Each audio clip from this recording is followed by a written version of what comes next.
Everyone, welcome back to another video. Last video में I think हमने section 79 complete कर लिया था ऑफ वारंट ऑफ अरेस्ट, ठीक है, जो कि comes under process to compel appearance of person, ठीक है।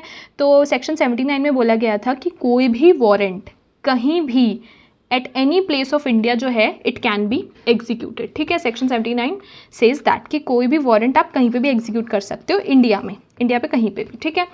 तो how it is done, because क्या होता है कि अगर कोई वारंट उस कोर्ट में इशू किया है, for example it is issued by a court which is located in north of India, ठीक है, और हमारा अक्यूज या person to be arrested as south India में, ठीक है। तो उतना दूर में कोई वारंट को कैसे एग्जीक्यूट करेगा, that we will deal with section 80, ठीक है। That is dealt under section 80 कि कैसे outside local jurisdiction warrant execute किया जाता है। तो let's start with section 80। It will give you a lot of clearance on how warrant is executed out of the local jurisdiction of the court, ठीक है। Subsection 1 states that if outside local jurisdiction warrant is to be executed, ठीक है, forward the warrant by post or otherwise to any executive manager, district superintendent of police or commissioner of police. Very simple बोला गया अभी तक subsection 1 में कि अगर आपको कोई भी वारंट जो है उसकी लोकल ज्यूरिसडिक्शन के बाहर एग्जीक्यूट करवाना है, कोर्ट के लोकल ज्यूरिसडिक्शन के बाहर, ठीक है, बाहर एग्जीक्यूट करवाना है, तो क्या करना पड़ेगा आपको, बाय पोस्ट या किसी भी ज़रिए से आप एग्जीक्यूटिव मैनेजर, वहाँ उस एरिया के एग्जीक्यूटिव मैनेजर, उसका वहाँ का डिस्ट्रिक्ट सुपरिटेंडेंट या फिर कमिश्नर को भेज दो, जिसके इन तीनों के इनमें से जिसके भी ज्यूरिसडिक्शन के अंडर आपका अक्यूज्ड है इस समय, ठीक है। फॉर एग्जांपल अगर अक्यूज्ड हमारा इस एरिया में, ए इज़ आर अक्यूज्ड और वो इस एरिया में, ठीक है, और वो एरिया आता है हमारे डिस्ट्रिक्ट सुपरिटेंडेंट ऑफ पुलिस के ज्यूरिसडिक्शन में, ठीक है। तो हम किसको भेजेंगे, डिस्ट्रिक्ट सुपरिटेंडेंट ऑफ पुलिस को भेजेंगे, ठीक है। अगर बाय चांस हमारा दूसरा अक्यूज्ड, या फिर फॉर एग्जांपल एक दूसरा एग्जांपल लेते हैं, हमारा एक अक्यूज्ड है, वो है एग्जीक्यूटिव मैनेजर के ज्यूरिसडिक्शन के अंडर जो एरिया आता है वो वहाँ पे है, ठीक है। तो हम किसको लेटर भेजेंगे, एग्जीक्यूटिव मैनेजर को। तो जिसके भी ज्यूरिसडिक्शन के अंडर अभी अक्यूज्ड प्रेजेंट होता है उस टाइम पे, उसको हम जो है वारंट जो है वो भेज देंगे, ईदर बाय पोस्ट और either through any other means, ठीक है। फिर उसके बाद what is the next step, they shall endorse it under their name and if possible get it executed. Endorse मतलब बेसिकली वो पहले उसको अप्रूव करवाएंगे, ऑफिशियली स्टेटमेंट जो रहेगी उसकी निकलवाएंगे कि हाँ इट इज़ अप्रूव्ड नाउ। उसको अप्रूव करवाने के बाद वो लोग इफ़ पॉसिबल वो उसको एग्जीक्यूट करवा दें, ठीक है। एग्जीक्यूट मतलब कि उस बंदे को अरेस्ट करवा दे जिसको अरेस्ट करने के लिए हमने उनको वारंट भेजा है, ठीक है। They can get it executed if possible. Then next it states court issuing warrant, subsection 2 states that court issuing warrant shall also give, first is substance of info about person to be arrested, मतलब कि जो भी बंदा arrest, जिस भी बंदे को हमको अरेस्ट करना है उसका इन्फॉर्मेशन या सब्सटेंस मतलब कि उसने क्या ऑफेंस किया है उसकी इन्फॉर्मेशन भेजनी पड़ेगी किसको, कोर्ट को। सेकंड बोलता है कि documents needed to decide whether person should be granted bail और नॉट। उसके साथ साथ कोर्ट को एक और चीज़ भेजनी है और वो है कि बेल से रिलेटेड डॉक्यूमेंट, मतलब कि ऐसे डॉक्यूमेंट भेजो जिनके आधार पर ये डिसाइड किया जा सके कि उसको बेल मिलनी भी चाहिए कि नहीं मिलनी चाहिए, ठीक है। अब बेल मिलनी नहीं चाहिए और कैसे मिलनी चाहिए, मतलब कि क्या वो बेलेबल ऑफेंस है जो उसने किया है या वो नॉन बेलेबल ऑफेंस है। इसके on the basis of these documents it will be decided to उसको बेल मिलनी चाहिए कि नहीं मिलनी चाहिए। तो दो चीज़ें बतानी पड़ेगी कोर्ट को, they should also give the substance मतलब कि उसको किस चीज़ के लिए अरेस्ट किया जा रहा है, और दूसरा document needed to decide whether he should be granted bail और not. Then we have section 81। तो 80 सेक्शन में ज़्यादा नहीं दिया था, 2 सब सेक्शन है, ईजी है, बहुत अंडरस्टैंडेबल है, बहुत कॉम्प्लेक्स करके नहीं लिखा है। If you don't understand it in the barrack, क्योंकि बैरक में बहुत लंबा है सब सेक्शन 1, अगर आप देखो यहाँ पे तो 80 का सब सेक्शन 1 बहुत लंबा है, उसको मैंने सिंप्लीफाई करके I have tried to explain it to you, but लिखा वही है, ठीक है। तो अगर आपको नहीं समझ आ रहा तो मेरे नोट्स का एक बार देख लो, नोट्स में कैसे लिखा है आप वो देख सकते हो। देखो नोट्स में मेरा सेक्शन 80 देख लो एक बार अच्छे से। तो this is how I have written it, ठीक है, किस बहुत सिंप्लीफाई करके लिखा है मैंने कि if outside local jurisdiction warrant is to be executed, then forward the warrant by post or otherwise to any executive manager, district superintendent of police or commissioner of police. इन तीनों को मैंने यहाँ पे वो किया। And then under whose jurisdiction warrant must be executed, इनमें से किसके ज्यूरिसडिक्शन के अंदर वारंट एग्जीक्यूट होगा, ठीक है, दैट उसके हिसाब से भेजना है आपको।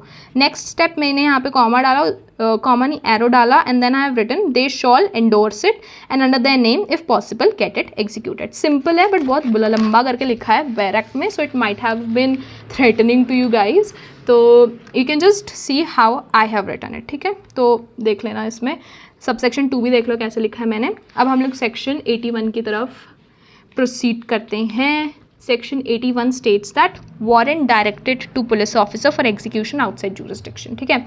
अब हम अगर किसी पुलिस ऑफिसर को वारंट के ज़रिए ऑथराइज कर रहे हैं कि तुम हमारे लोकल ज्यूरिसडिक्शन के बाहर जाके जो बंदा है जिसको अरेस्ट करना है वो है, उसको जाके तुम अरेस्ट करके आओ, ठीक है। ये डायरेक्शन कौन दे रहा है, कोर्ट दे रहा है। Warrant is directed to a police officer for execution outside the jurisdiction.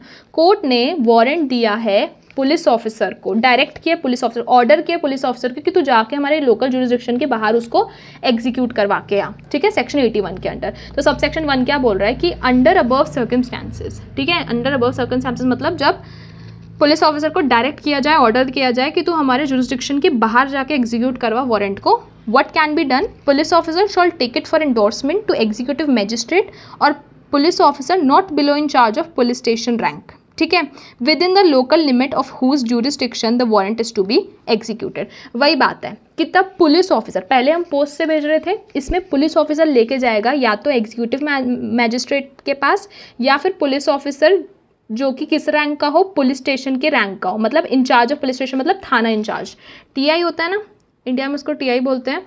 थाना इंचार्ज के नीचे के रैंक के पास नहीं ले जा सकता, एटलीस्ट उतना तो आपको उस बंदे के पास तो लेके जाना ही पड़ेगा, ठीक है।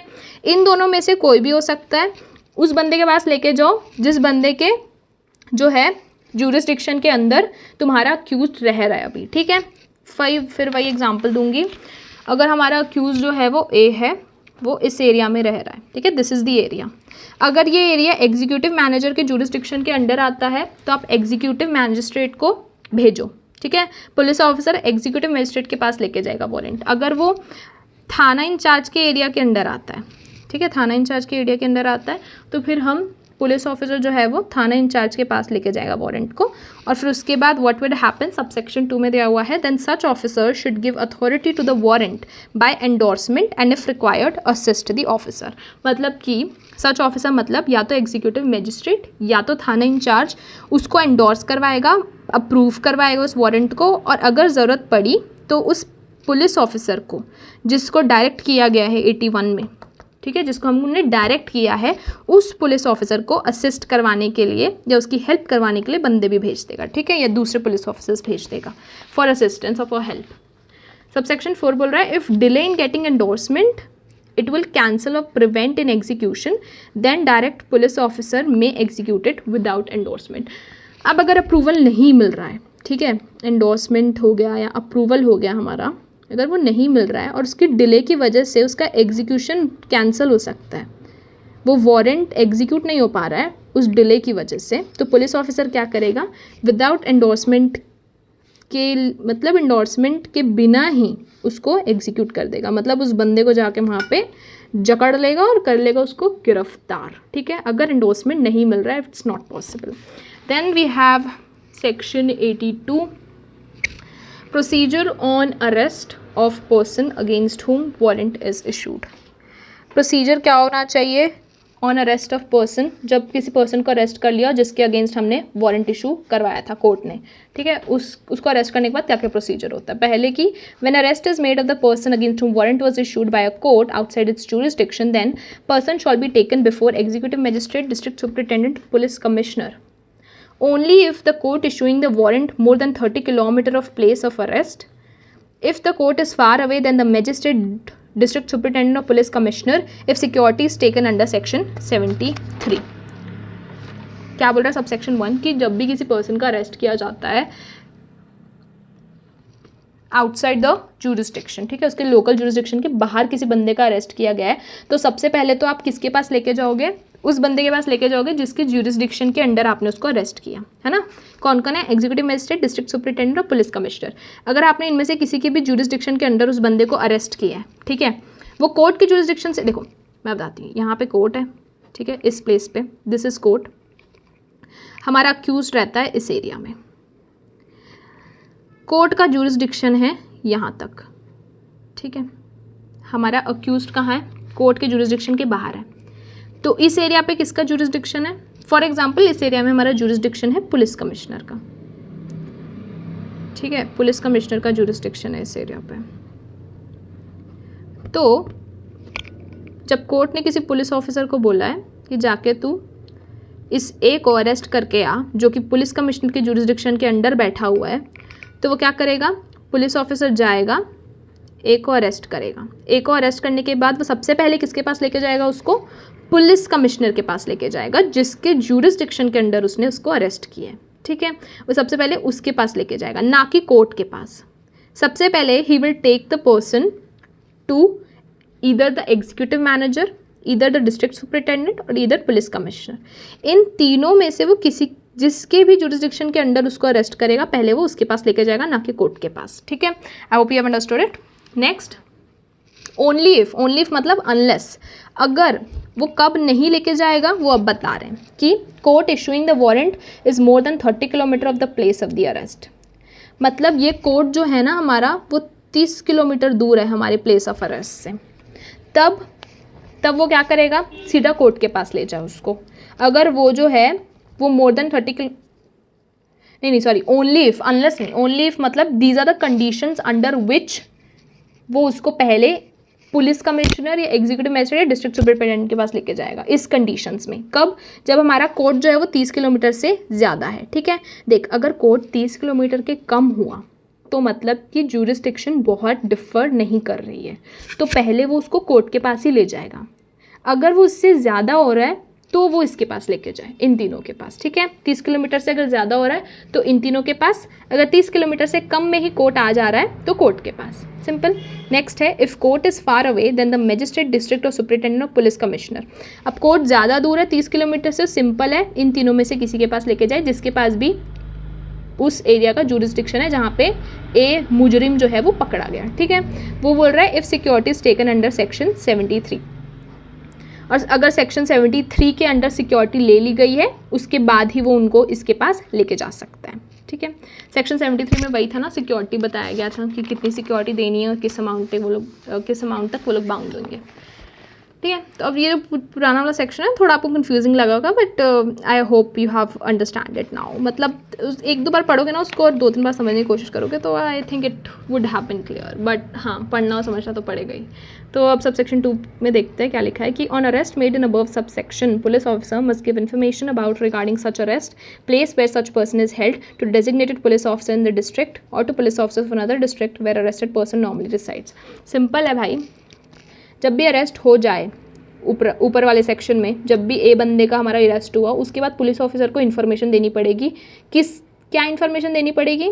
कि अरेस्ट हुआ कि नहीं हुआ रिगार्डिंग सच अरेस्ट, और सेकंड कि कहाँ पे उस बंदे को डिटेन करके रखे हुए हैं, ठीक है, क्योंकि ज्यूरिसडिक्शन के बाहर काम हुआ है, ज्यूरिसडिक्शन के बाहर अरेस्ट हुआ है, ठीक है। तो उसको डिटेन कहाँ किया हुआ है हमने? कोर्ट तो अभी 30 किलोमीटर से आगे है, कोर्ट 30 किलोमीटर के अंदर होता तो हम उसको कोर्ट में रखते, 30 किलोमीटर से आगे है तो अभी हम उसको कहाँ रख रहे हैं वो भी बताना पड़ेगा पुलिस ऑफिसर को। किसको बताना पड़ेगा?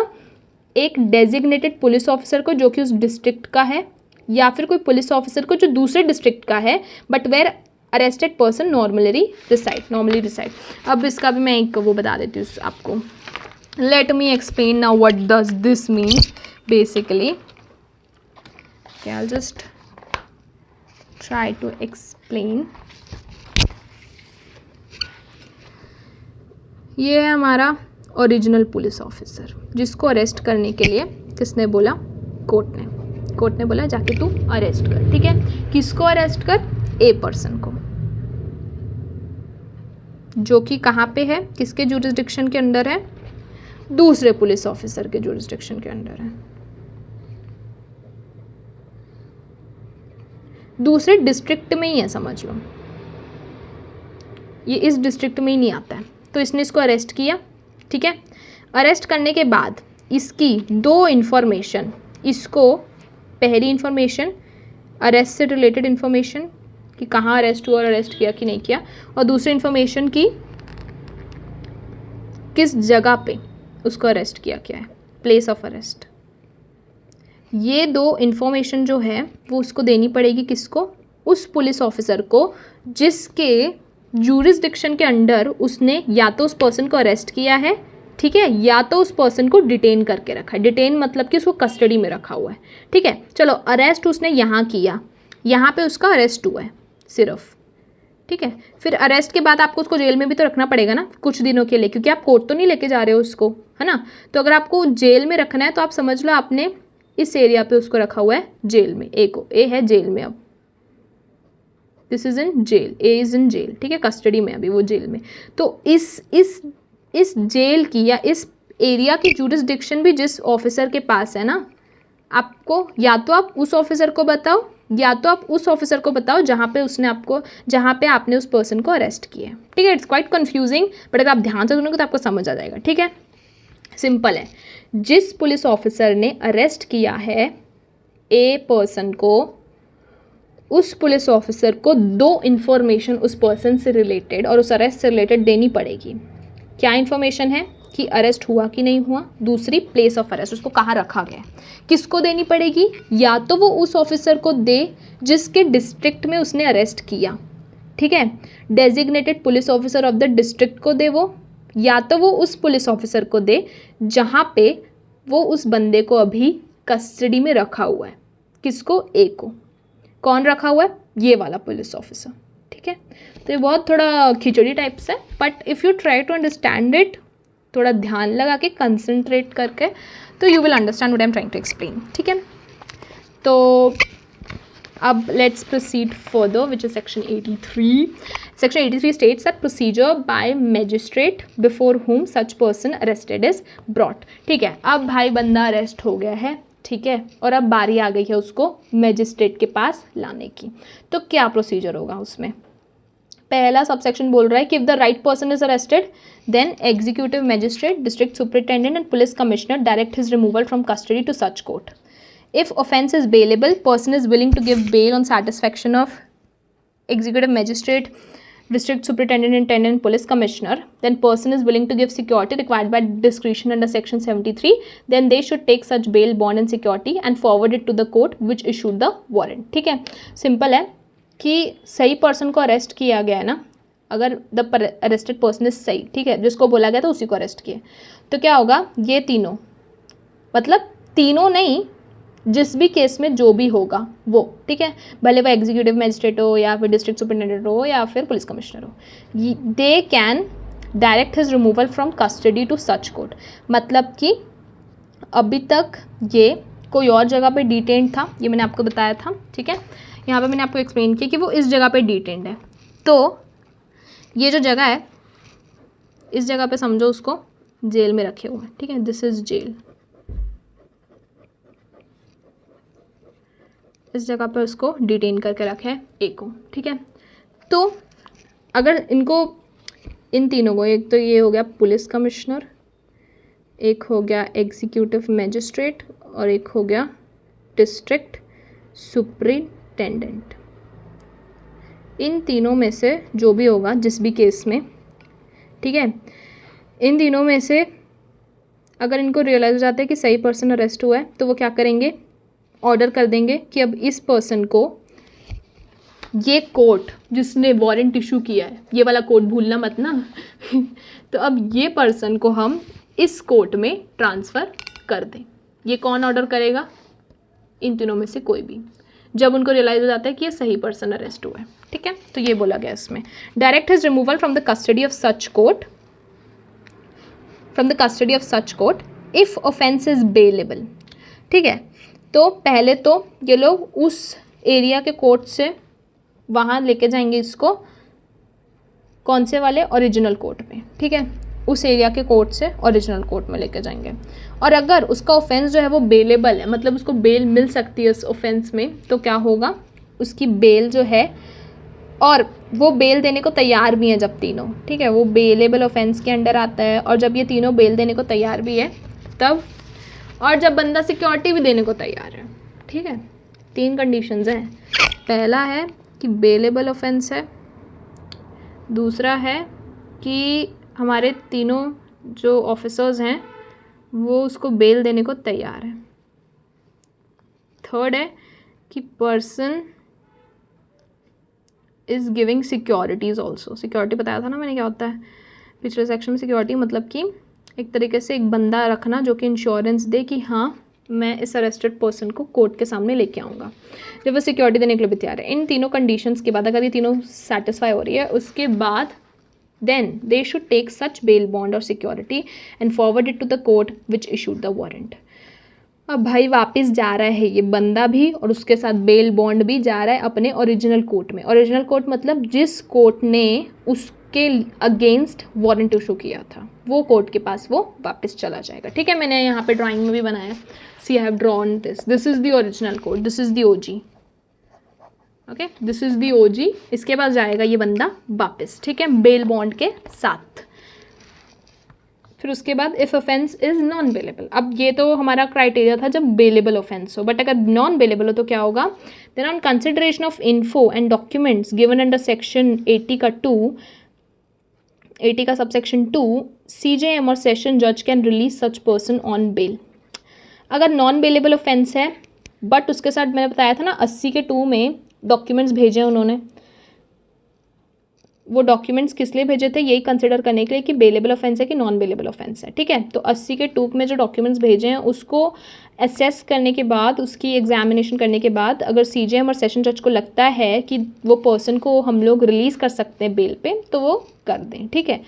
ऑफेंस अभी भी नॉन बेलेबल ही है but under the discretion of जजेस या मैजिस्ट्रेट, अगर that person can be release on bail तो उसको रिलीज कर दिया जाता है। Now last subsection 2 it states that nothing in this section shall prevent a police officer from taking security under subsection 3। अब सिक्योरिटी की सबसे पहली बात भी हमारे सबसेक्शन 3 में ही हुई थी, ठीक है, कि पुलिस ऑफिसर एक सिक्योरिटी ले। तो इसमें भी यही बोला जा रहा है कि कोई भी इस सेक्शन का कोई भी प्रोविज़न ओरिजिनली पुलिस ऑफिसर को नहीं रोक सकता सेक्शन 73 में कोई भी सिक्योरिटी लेने से। अगर पहले सिक्योरिटी मिल रही है तो वेल एंड गुड, नहीं मिल रही पहले तो अब जो है वो सिक्योरिटी इसमें तो मिलेगी, ठीक है। तो ना इसमें भी आई थिंक इसका जो सेक्शन है लास्ट सेक्शन जो है 83 भी इज़ क्वाइट ब्रॉड बट डरने का नहीं है, ठीक है, प्रोवाइडेड दैट में जो यहाँ पे दिया हुआ है, यहाँ पे जो 83 दिया हुआ है, ठीक है, अभी थोड़ा बड़ा है, काफ़ी बड़ा है, दिस इज़ 83 सबसेक्शन 1, ठीक है। बट आप देख लो मैंने नोट्स कैसे बनाया हुआ है, नोट्स मतलब फिला के बनाती हूँ ताकि ना पूरा खिचड़ी ना बन जाए और आपको समझ भी ना आए, तो इसलिए मैंने जो है नोट्स काफ़ी ऐसे बनाए हैं। देख लो 83 के नोट्स एक बार, दिस इज़ 83, मैंने इसको एक्सप्लेन करने के लिए ऐसे किया है। ये see this is what I have done, ये अपना पहले का फर्स्ट सब सेक्शन का, फिर उसके बाद दिस इज़ नेक्स्ट जितना भी है, और यहाँ पे सब सेक्शन 2 तक का। This is how I have done it. I think hope it's all clear. काफ़ी कॉम्प्लेक्स सेक्शंस हैं यहाँ पे, बिकॉज होता है क्या है ना कि जब भी कोई वारंट उसके लोकल ज्यूरिस्डिक्शन के बाहर एग्जीक्यूट होना चाहिए ना, तब बीच में काफ़ी ज़्यादा देयर आर ऑफिशियल्स, जैसे कि पुलिस ऑफिसर्स हो गए या फिर अपने पुलिस कमिश्नर हो गए, ये बीच बीच में जो ऑफिसर्स आते हैं ना उनकी वर्किंग भी है वो इसमें हम पढ़ते हैं, ठीक है।